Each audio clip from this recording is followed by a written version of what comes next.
우리 다 같이 찬송가 35장 큰 영화로신 주 부르겠습니다.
하나님께서 오늘 우리에게 주신 말씀은 사도행전 15장 12절부터 21절까지의 말씀입니다.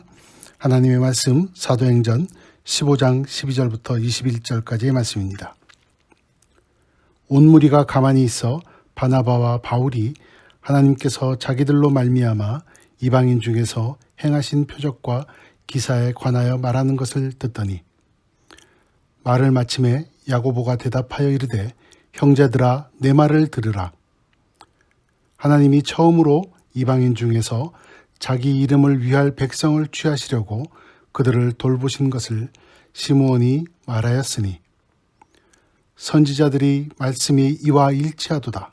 기록된 바 이후에 내가 돌아와서 다윗의 허물어진 장막을 다시 지으며 또 그 허물어진 것을 다시 지어 일으키리니 이는 그 남은 사람들과 내 이름으로 일컬음을 받는 모든 이방인들로 주를 찾게 하려 함이라 하셨으니 즉 예로부터 이것을 알게 하시는 주의 말씀이라 함과 같으니라. 그러므로 내 의견에는 이방인 중에서 하나님께로 돌아온 자들을 괴롭게 하지 말고 다만 우상의 더러운 것과 음행과 목매어 죽인 것과 피를 멀리하라고 편지하는 것이 옳으니 이는 예로부터 각 성에서 모세를 전하는 자가 있어 안식일마다 회당에서 그 글을 읽음이라 하더라. 아멘. 먼저 말씀에 앞서서 다 같이 기도하겠습니다. 고마우신 하나님 아버지, 우리에게 주의를 허락하여 주시고 또한 이 시간 하나님 말씀 듣게 해주심을 감사합니다. 하나님이 주신 말씀 전하는 자나 받는 자나 저들의 마음속에 새겨놓고 말씀대로 행하는 우리가 될 수 있도록 주님 인도하여 주시옵소서. 감사하고 예수 그리스도를 받들어 기도드립니다. 아멘. 저와 여러분은 지난주 사도행전 14장 설교를 말씀을 통하여서 바나바와 또 바울 사도가 지금의 터키 중부 지방이었죠. 이렇게 여행을 하면서 그곳에 있는 교회들을 다니면서 복음을 전파하였고, 그 과정에서 많은 유대인의 방해도 겪었고 또 돌에 맞아서 죽을 뻔하였다는 것을 우리는 보았죠. 그런 과정 속에서도 복음이 전파가 되고, 또 바울과 바나바 이 두 사도들은 교회들마다 돌아다니면서 이렇게 어려운 시대를, 핍박의 시대를 이겨낼 수 있는 지혜와 용기를 북돋아주고 다시 안디옥 교회로 돌아온 것을 볼 수가 있습니다. 이것을 바울의 1차 선교 여행이라고 다들 이렇게 부르고 있습니다. 오늘 15장은 그 1차 선교 여행 이후 한 몇 년이 지난 후에 그런 시점이 되겠습니다. 당시 지중해 연안에 있던 여러 초대교회를 생각해 보면 우리가 첫 번째로 생각해야 될 것이, 예루살렘 교회는 아무래도 사도들이 중심으로 되어서 뭉쳐진 교회였지만 나머지 안디옥 교회와 그 초대교회 지중해 연안의 교회들은 예루살렘에 유월절을 지내러 갔다가 예수님을 만나게 되고 예수님의 생애를 접하게 되고 예수님의 부활, 그리고 부활 이후에 일어났던 초대교회의 사역들과 또한 오순절 성령 강림 사건들을 겪은 후에 이 사람들이 예수님을 믿게 되었고 하나님을 믿게 되었고, 그리고 자신들의 고장에 돌아가서 그들이 자발적으로 증인의 대열에 나서서 생긴 그런 자발적인 교회였다는 것을 우리는 알 수가 있습니다. 초대 예루살렘 교회가 물론 중심에 있었지만 그 외에 다른 그 이방 땅에 있었던 교회들은 예루살렘과는 좀 다른 배경을 갖고 있었다, 우리는 알 수가 있겠습니다. 이것이 복음이 자발적으로 전파되고 그래서 참 좋은 점이 있었고, 또한 그 유대인에만 국한되지 않고 이방인들에게도 같이 퍼졌다는 것으로 보아서 우리가 상당히 긍정적으로 생각할 수도 있지만, 또한 반대로 부족한 점들도 이제 드러나기 시작합니다. 무엇이냐면 말씀으로 준비되고 또한 영적으로 또한 신학적인 이런 통찰력이나 체계가 부족한 사람들이다 보니 그 복음의 내용들이 왜곡되기 시작되었다는 것입니다. 그것이 현실적으로 드러나는 곳이 교회이기도 하였습니다. 당시 디다케라는 지금도 있습니다. 디다케라는 서신이 있었습니다. 이 디다케라는 것은 초대교회들의 이렇게 회람이 되었던 목회 지침서입니다. 성경의 내용에는 없습니다. 그렇지만 이런 것이 있었다고 해서 당시 초대교회의 교인들이 그런 체계가 잡히지 않는 신앙, 그런 것으로 인하여서 여러 어려움을 겪었다는 것을 우리는 알 수가 있겠습니다. 그러니까 우리가 12장에서도 보았지만 헤롯 아그리빠가 초대 예루살렘 교회를 핍박을 하죠. 그 과정에서도 이제 큰 야고보가 순교를 하게 되고 말이죠. 그래서 초대 예루살렘 교회에 있었던 많은 사도들이 각자 이렇게 흩어지게 됩니다. 아마 그 사도들이 이 지중해 연안에 자발적으로 생겼던 이런 이방인들 교회를 돌아가면서 이렇게 목회를 했던 것이 아닌가 우리는 생각해 볼 수가 있겠습니다. 반면에 이 사도들이 떠났던 예루살렘 교회는 대표 장로가 있었죠. 바로 예수님의 친동생이었던 야고보란 사도였습니다. 이 야고보란 사도는 안디옥과 이방인 교회와는 상당히 다른 배경을 가지고 있는 유대교회, 그러니까 유대교적 색채가 강한 이런 유대교회를 대표하고 치리하고 이끌던 장로였습니다. 그야말로 그 신앙적으로 자존심이 이렇게 강했던 유대인과 또한 그 중에서 특별히 전에 바리새파 출신이었던 이런 예루살렘 교인들이 이제 여러 이방 교회를 다니면서 유대교적인 전통을 고집했던 모습이 오늘 이제 15장 1절에 드러나게 되죠. 다시 말해서 모세의 율법을 따라 할례를 받아야 이방인들도 구원을 받을 수 있다고, 주장한 것이었습니다. 쉬운 예로 들자면 미국에서 크게 슈퍼마켓으로 이렇게 성공한 집안이 있었는데 한국에 조그만 그런 그 구멍가게를 하는 형님네 가족이 와서 미국과 한국과의 이런 다른 환경들을 고려하지 않고 비즈니스는 말이야 이건 이렇게 하고 이럴 땐 저렇게 해야 돼 라고 훈수 두는 상황이 지금 초대교회에 벌어진 것입니다. 한국 속담에 이런 말이 있죠. 사촌이 논 사면 배가 아프다. 아마도 안디옥 교회가 이렇게 복음적으로 완전히 무장이 되어 있고 전도도 잘 되고 그런 것을 보고 또 예루살렘 교회에서 그것을 시기하고 질투하는 사람도 있지 않았나 뭐 이런 생각을 해보게 됩니다. 1절에 보면 예루살렘 교회에서 사람들이 와서 율법에 따라서 할례를 받아야 된다. 그래야지 구원이 된다. 라고 이렇게 가르치고 있는 모습을 우리가 볼 수가 있습니다. 보면은 가르치다라는 단어가 아주 재밌게 되어 있는데요. 원어로는 헬라어 원어는 에디다스콘 이렇게 되어 있습니다. 접도 에가 붙은 걸로 봐서 이건 미완료형입니다. 그리고 그 속에 있는 말 속에는 이게 지속적으로 또 반복적으로 이런 뜻을 가지고 있는 것입니다. 그래서 이게 무슨 얘기가 되겠느냐?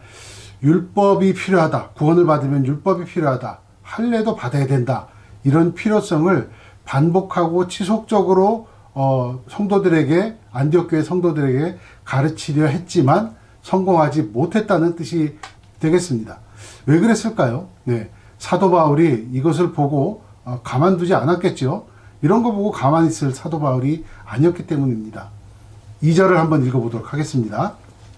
15장 2절에는 그 당시의 사건에 대해서 이렇게 기록하고 있습니다. 바울 및 바나바와 그들 사이에 적지 아니한 다툼과 변론이 일어난지라. 2절 15장 2절에 상반부에 이렇게 기록이 되어 있습니다. 적지 않은 다툼과 변론. 무슨 얘기일까요? 예. 무슨 소리냐? 오직 예수님만 믿고 예수님을 믿음으로 인해서 구원을 받는 거지 무슨 유대적인 율법이나 그런 관습이나 할례 같은 것이 무슨 구원하고 상관이 있겠느냐라고 지금 바울과 바나바가 지금 그렇게 반론을 하는 것입니다. 예. 제 생각엔 아마 어디 제대로 율법과 이 구원에 대해서 상관관계를 제대로 알지도 못하는 너희들이 와서 이 안디옥 교회에서 가르치려고 노력을 하냐 이렇게 얘기를 했던 것 같습니다. 뭐 이런 것은 뭐 안 봐도 비디오란 말이 있죠. 사도 바울의 아마 칼 같은 그런 목소리가 들리는 듯 합니다. 그렇지만 안디옥 교회는 이 문제를 상당히 심각하게 생각하였습니다. 심각하게 생각을 하고 해결 방안을 찾으려 하였습니다. 바울과 바나바를 예루살렘 교회로 보내서 구원이 어떻게 되는 것이다. 구원과 율법과의 상관관계 이런 모든 것들을 구원에 관한 모든 것들을 전체적으로 그러니까 안디옥 교회나 예루살렘 교회의 문제만 아니었죠. 전체 생겨난 초대교회의 문제로서 이렇게 확실한 또 하나의 그런 독립된 일치된 그런 메시지가 필요하겠다 하고 우리가 지금 보는 예루살렘 총회를 이렇게 요구하게 된 것이죠. 이 의미는 상당히 깊은 뜻을 가지고 있습니다. 개교회의 단독적인 판단, 그런 행동을 이런 것을 하지 않고 전체적으로 교회 전체적으로 하나됨을 추구하는 안디옥 교회의 모습이 보이기 때문에 그렇습니다. 그동안 그 예루살렘 교회는 유대 문화 안에서 예루살렘에서 유대인들과 또 그 율법과 이렇게 지지고 볶고 하는 동안 바울과 안디옥 교회는 이미 믿음에 있어서 또 신학적인 체계에 있어서 예루살렘 교회를 넘어서고 있었죠. 또한 그뿐만 아니라 전도 여행을 통해서 많은 교회를 개척하게 되었고 그러니까 전도에 관한 말씀 복음 전도에 대한 실전 경험까지 겸비한 그런 탄탄한 교회가 되어 있었다는 것입니다. 그렇지만 안디옥 교회는 자기 스스로가 먼저 나서서 자신들의 생각과 판단을 주장하지 않았습니다. 교회의 머리는 예수님이고 각 교회들은 예수님의 지체라는 신념을 지키고 있는 것을 우리는 볼 수가 있겠습니다. 또 하나는 비록 잘못된 주장이라도 이것이 공론화 과정을 통해서 스스로 알아가도록 인도하는, 이 사람들을 인도하는, 그야말로 예루살렘 교회보다 안디옥 교회가 더 어른 같은 모습을 지금 보여주고 있는 것입니다. 안디옥 교회는 예루살렘 교회에서 온 이 바리새파 유대인들이 얘기하는 것을 헛소리로 생각하지 않고, 또 어디 와서 훈수질이냐, 너나 잘하세요, 뭐 이렇게 얘기하지 않았다는 것이죠. 그것이 아니라, 그렇다면 우리 다 같이 모여서 이것에 대해서 깊이 한번 논의 한번 해보십시다. 그래서 우리 모든 교회들이, 모든 초대 교회들이 구원에 대해서만큼은 우리가 일관된 복음을 전하도록 합시다 라는 생각에 예루살렘 총회를 이렇게 요구하는 그런 모습을 우리가 볼 수가 있습니다. 교회이든 사람이든 자기 생각을 쏟아내는 것, 그런 것보다는 성장하기 위해서는 먼저 듣는 것이 훨씬 더 나은 방편이라는 걸 우리가 알 수가 있겠습니다. 또한 교회이든 사람이든 어른으로 성장할수록 생각이 넓어지고, 또한 깊어지고, 또한 앞으로 벌어질 일들에 대한 인과관계를 잘 고려할 줄 아는 그런 사람이 되겠죠. 그런 교회가 되는 것입니다. 큰 목표를 위해서 섣불리 판단하지 않고 신중하게 행동하는 그런 안디옥 교회의 성장된 모습이 오늘의 본문에서 보이는 듯 합니다. 사랑하는 뉴포인트 교회 성도 여러분, 그리고 영상으로 이 예배에 참석하시는 말씀을 듣고 계신 우리 성도 여러분들, 부디 이런 사람들이 되시기 바랍니다. 이런 사람들이 되어서 여러분들의 속하신 교회, 또 우리 뉴포인트 교회에서 이렇게 성장한 사람으로 인하여서 교회 전체가 성장할 수 있도록 여러분들이 활약해 주시기를 부탁을 드립니다. 바울과 바나바는 안디옥 교회를 대표해서 이제 예루살렘으로 길을 떠납니다. 그 가는 길에 이제 그 당시는 시리아 땅이었죠. 시리아 땅에서 예루살렘으로 가는 길에 갈릴리라든지 사마리아를 이렇게 지나게 되었습니다. 여러 사람들을 만나서 여러 곳을 거치면서 여러 사람을 만나면서 예수님의 복음에 대해서 전하였고, 또 그래서 기쁨도 얻게 되었고, 그래서 예루살렘에 도착하였습니다. 여전히 예루살렘 교회에는 이 바리새파 출신 교인들이, 그러니까 율법을 지켜야 된다고 주장하는 사람들이 변함없이 있어서 그 적대적으로 대하는 그런 분위기도 있었습니다. 또한 오늘 본문을 읽어보면 바나바와 바울을 이렇게 반겨주면서 영접하는 그 두 가지의 다른 모습이 같은 교회 내에서 공존하는 것을 우리는 알 수가 있습니다. 어떤 생각이 들었을까요? 바울과 바나바는 답답한 생각이 좀 들지 않았을까요? 마음이 이렇게 모여지지 않아서 성장이 중단된, 또 지체되는 그런 예루살렘 교회를 그들이 지금 보기 때문에 그렇지 않았을까 싶습니다. 6절에 보면 이제 사도와 장로들이 모였다, 이렇게 얘기되어 있습니다.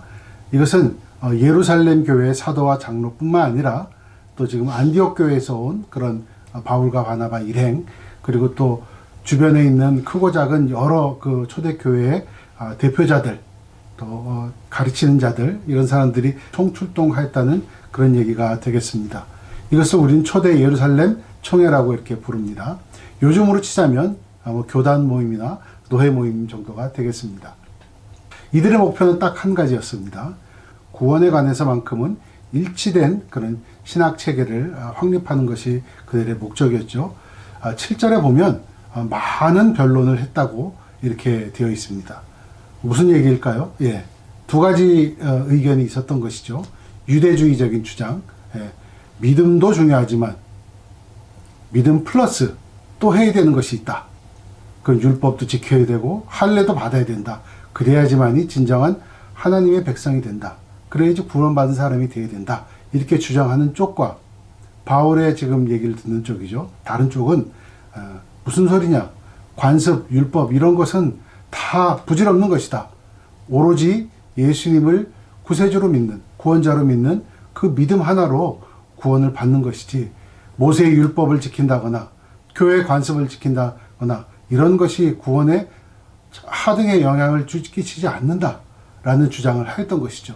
이 두 주장으로 사람들이 갈라지고 사람들이 이렇게 많은 변론을 하였다, 이렇게 기록이 되어 있는 것입니다. 경론을 벌였다는 얘기가 되겠습니다. 7절부터 11절까지 이렇게 기록을 보면 베드로가 드디어 베드로 사도가 존재감을 드러냅니다. 율법, 너희들이 이렇게 율법을 그렇게 좋아하는데 우리들이나 우리의 조상들도 율법에 대해서는 완벽하지 않았다. 도대체 이 세상 사람들 중에 우리 조상들 중에 우리들 중에 율법을 제대로 지키는 사람이 누가 있었느냐. 또한 하나님께서 언제 유대인과 이방인들을 차별하시더냐. 그러지 않으셨다. 구원이라는 것은 예수님을 통한 은혜로 받는 것이다. 이렇게 얘기를 합니다. 그렇게 얘기하면서 논란을 정리하려고 노력하는 모습이 보입니다. 여러분들도 기억하시겠지만 지난 그 사도행전 10장에 베드로가 고넬료를 만날 때 하나님 앞에 떼를 쓴 게 있습니다. 이방인 전도 못하겠습니다. 어떻게 이방인들을 구원하시려고 그럽니까? 그러면서 떼를 썼던 그 모습이 지금의 시점으로 보자면 거의 10년에서 12년 지난 그런 시점이 되겠습니다. 그 세월 동안 베드로는 실전 경험을 했죠. 교회를 돌아다니면서 목회를 하였고 또 이렇게 전도도 해보고 이런 경험을 쌓은 겁니다. 해보니 그 해본 그 세월이 골수 유대인이었던 이 베드로의 생각과 이런 것을 많이 바꾸게 되었다는 것을 우리는 볼 수가 있겠죠. 기록상 이렇게 베드로 사도는 사도 바울을 지지하는 것처럼 이렇게 보여집니다. 그렇지만 구원에 대해서 베드로의 생각과 이 바울의 생각이 정확하게 일치한 것이었을까요? 12절에 베드로가 이렇게 말씀을 전한 후에 바로 이어서 또 바울이 말씀을 전합니다. 이방인에 대한 표적과 기사를 이야기하면서 바울과 베드로의 갈등이 표면적으로 이렇게 드러나는 것을 우리는 짐작할 수가 있습니다. 베드로의 미적지근한 태도를 상당히 못마땅해하는 사도 바울의 그런 자세가 우리는 읽을 수가 있습니다. 바울은 예수님의 수제자이고 초대교회에 막강한 영향력을 가지고 있는 베드로, 당신은 왜 구원은 유대인만을 위한 것이 아니고 예수님을 믿는 모든 사람들에게 있는 것이다. 모든 사람을 향하는 것이다. 왜 그렇게 얘기를 못합니까? 또한 유대적인 율법이나 관습을 지키는 것이 구원에 영향을 주는 것이 아니라 오직 예수님을 구원자로 믿는 믿음만으로 구원을 얻는다고 왜 확신하면서 얘기하지 못하느냐. 10여 년 동안 당신이 목회하면서 당신이 겪었던 그런 하나님의 기적들은 분명히 그것을 이야기하고 있는데 왜 그렇게 미적지근하냐 이렇게 얘기했다고. 물론 이 얘기는 없습니다. 성경에는 없습니다만 베드로의 발언 뒤에 바로 바울이 발언을 하였고 또 뒤이어 예루살렘 교회의 대표 장로였던 야고보가 중재안을 낸 것으로 보아서 많은 신학자들이 이 장면에서 베드로와 바울의 구원에 관한 그 생각 때문에 이렇게 갈등이 있었다고 해석을 하고 저도 이런 해석에 동의하는 편입니다. 논리적이고 아주 칼 같은 성격을 가졌던 바울의 입장에서는 베드로는 아직도 유대주의를 완전히 못 버렸구나 라고 생각하고 있는 것이죠. 그리고 이 잘못된 것은 내가 바로 반박해서 잡아줘야 된다 라는 어느 정도의 의무감이 있었던 것 같습니다. 그렇지만 베드로의 입장에서는 조금 달랐지요. 아이고 저 바울 저 성질머리 아직도 저렇게 못 고쳤구나 라고 지금 베드로는 생각하고 있는지도 모르겠습니다. 여러분 베드로 역시 성질이라면 정말 한 성깔 했죠. 마도로스 출신입니다. 벳사론 출신입니다. 예수님이 잡히시던 밤에 정말 칼부림까지 할 정도로 그런 불같은 성격을 가지고 있었던 사람이 베드로였습니다. 제가 이 본문의 이 장면을 보면서 놀라워했던 것은 정말 그 많은 사람들 앞에서 예루살렘 총회가 모였으니까 얼마나 많은 사람들이 모였겠습니까? 그 많은 사람들 앞에서 어찌 보면 베드로는 바울에게 신학적인 견해로 망신을 당한 겁니다. 그렇지만 더 이상 논쟁하지 않습니다. 더 이상 논쟁하지 않는 베드로를 보면서 정말 베드로가 어른이 다 되었구나 이런 생각을 가지게 되었습니다. 그 이유는 베드로가 그렇게 그 자리에서 참은 이유는 있습니다. 첫 번째, 바울이 옳았기 때문에 그렇습니다. 바울이 지금 진실을 얘기하고 있다는 것은 구원은 오직 예수 그리스도를 믿는 믿음으로 나온다는 것을 본인도 깨끗하게 시인하고 있기 때문에 그렇습니다. 두 번째는 내가 교회의 어른된 내가 이 순간 참아야지 전체 교회에 분란이 없겠구나, 피할 수 있겠구나 라고 생각했던 것 같습니다. 자신의 작은 자존심을 희생하면서 그래야지 큰 목표를 이룰 것으로 본인이 했기 때문에 그랬다고 우리는 추측해 볼 수가 있겠습니다. 정말 그리스도의 장성한 분량까지 성장한 베드로의 모습을 우리는 지금 보고 있는 것이죠. 교회된 우리 한 사람 한 사람이 이 점을 유심히 지금 보아야 할 것으로 믿습니다. 왜냐하면 성장한 사람, 성장하는 교회는 잘못 시인한 것을 부끄럽게 생각하지 않습니다. 깨끗하게 잘못을 시인하는 것은 참으로 용기 있는 행동이라고 우리가 그래서 칭찬받을 일이라고 우리가 생각을 해야 합니다. 왜냐하면 성숙하고 성장하는 교회는 내가 누구인데 라는 자존심을 희생할 줄 아는 사람들이 넘치는 교회이기 때문에 그렇습니다. 뜻이 옳을 수 있습니다. 그렇지만 현실에서 나오는 결과는 잘못될 수 있다는 것 겸허하게 받아들이고 자신의 생각과 판단에 앞서서 하나님의 임재하심과 인도하심을 바라야 되는 줄로 믿습니다. 그래서 우리는 절제할 수가 있는 것이죠. 그것이 바로 성장인 것입니다. 나의 생각과 나의 판단을 뒤로 미루고 하나님의 임재하심과 인도하심을 기다리며 스스로의 생각을 절제하는 사람, 그런 교회가 성장하는 사람, 성장하는 교회인 것이죠. 예.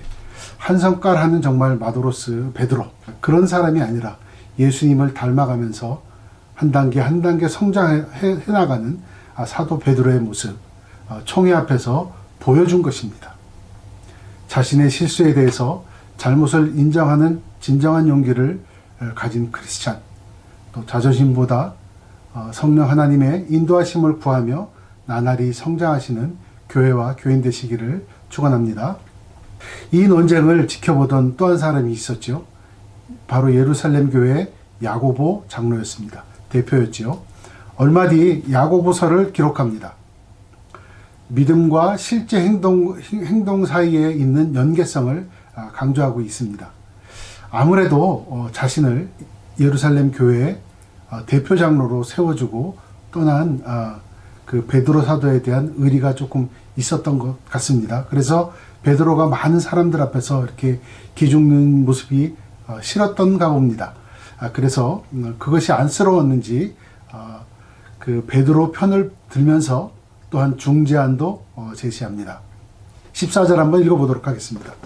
14절, 본문의 14절에는 하나님이 처음으로 이방인 중에서 자기 이름을 위할 백성을 취하시려고 그들을 돌보신 것을 시므온이 말하였으니, 시므온이라고 되어 있는데 시므온은 바로 베드로의 다른 이름이죠.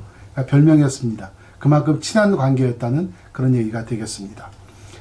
베드로의 다른 이름, 친한 애칭을 부르면서 이렇게 베드로를 세워줬다는 것이죠. 그리고 15절부터 21절까지의 말씀을 보면 베드로의 의견이 성경과 일치한다.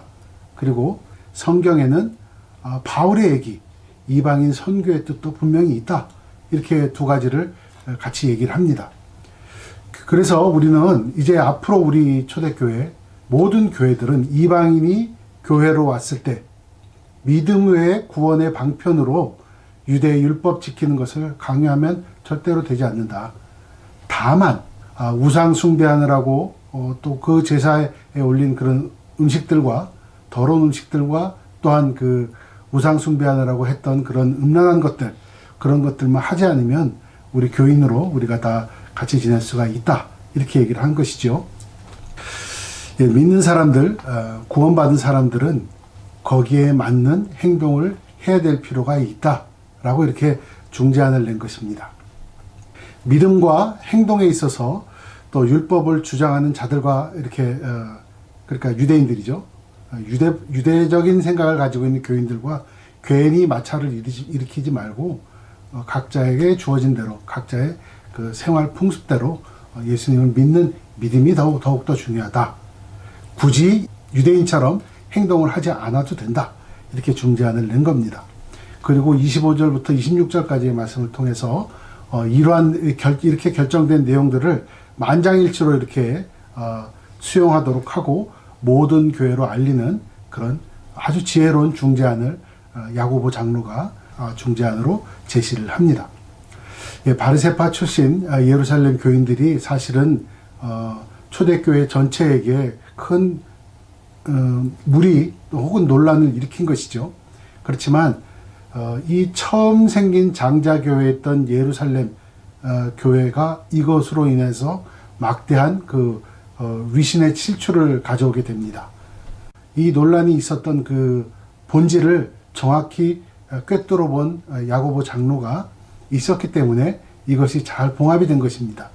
말씀과 논리로 지혜로운 해결책을 제시하였고 그로 인해서 초대교회에 있었던 아주 큰 논란을 정리하게 된 것이죠.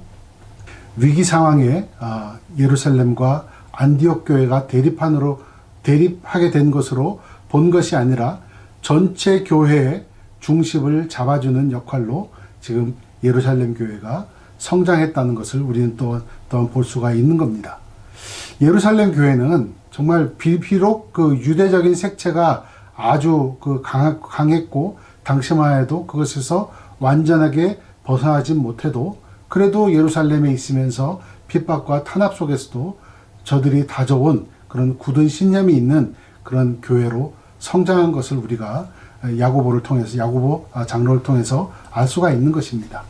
이 예루살렘 총회에 모였던 그 어느 교회, 어느 성도들, 어느 장로들도 보여주지 못한 아주 현실적이고 어른스러운 조정 능력을 지금 야고보와 예루살렘 교회가 보여주고 있는 것입니다. 우리 뉴포인트 교회는 이런 어른스러움 또 어려움 속에서도 계속해서 성장하는 능력을 키우기를 바랍니다.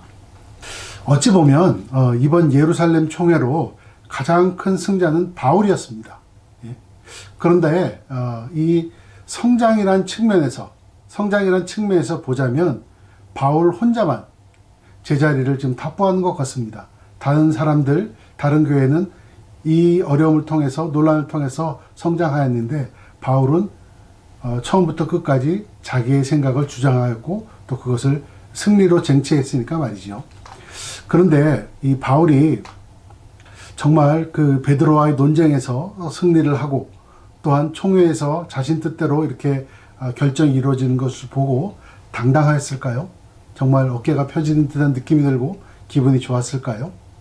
이 총회를 통해서 바울도 느끼는 것이 있었습니다. 어찌 보면 후회하는 모습을 우리는 볼 수가 있습니다.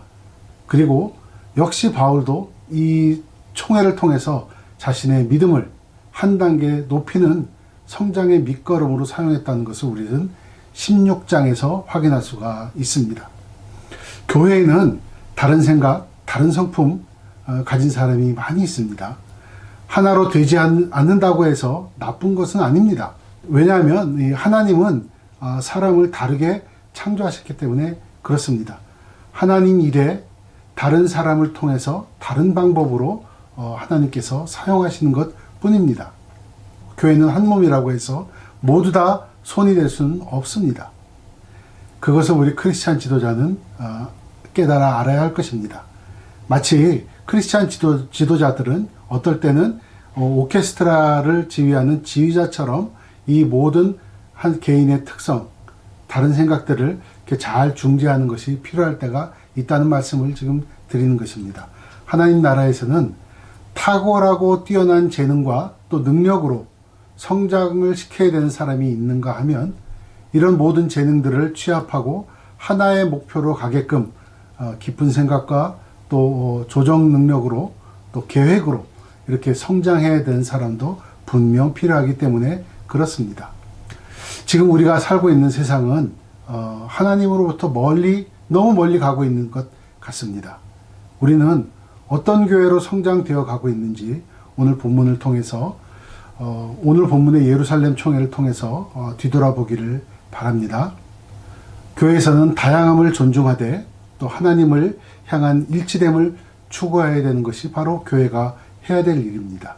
또한 성령 하나님의 임재하심을 구하고 절제함을 이루어야 되는 것이 또한 교인들의 삶이고 교회의 본질이기도 합니다. 또한 교회는 구원의 다리를 놓고 또한 사람들로 하여금 참으로 구원의 길이 되신 구원의 새로운 생명 되신 진실 되신 예수님을 알려주는 그런 일을 감당해야 되는 것이 교회이고 교인들이기도 합니다. 우리 다 같이 그렇게 성장하고 그렇게 발전해 나가는, 그래서 성숙한 하나님이 보시기에 기뻐하시는 그런 교회 성도들이 되기를 예수님 이름으로 축원합니다. 다 같이 기도하겠습니다. 하나님, 오늘 말씀을 통하여서 큰 분란 속에서도 각자 자신들이 성장하는 길을 찾으며 나아갔던 그 초대교회 모든 사람들처럼 우리도 이 어려운 시기에 또한 어려움을 당하고 있는 우리 삶에서 또 우리 교회 생활 중에서도 각자 자신의 능력들을 발휘하기보다는 하나님의 임재하심을 먼저 발휘하고 주위 사람들의 능력들을 취합하고 조정하는 능력을, 그런 해안을 발휘해서 지혜를 발휘해서 어려운 시기 이겨나가고 하나님의 뜻을 이루는 성장하는 교회 될 수 있도록 주여 인도하여 주시옵소서. 감사하고 예수 그리스도를 받들어 기도드립니다. 아멘. 지금은 우리 주 예수 그리스도 구원의 은혜와 전능하신 하나님 아버지의 무한지극 영원하신 사랑하심과 성령 하나님 우리 삶 속에 내주하시고 감동감화 섭리하시는 역사가 오늘 말씀처럼 성장하는 교회, 성장하는 교인 되기를 원하는 우리 뉴포인트 교회 성도들과 저들의 가정과 일터 위에 지금부터 영원토록 함께 하시기를 축원하나이다. 아멘. 사람이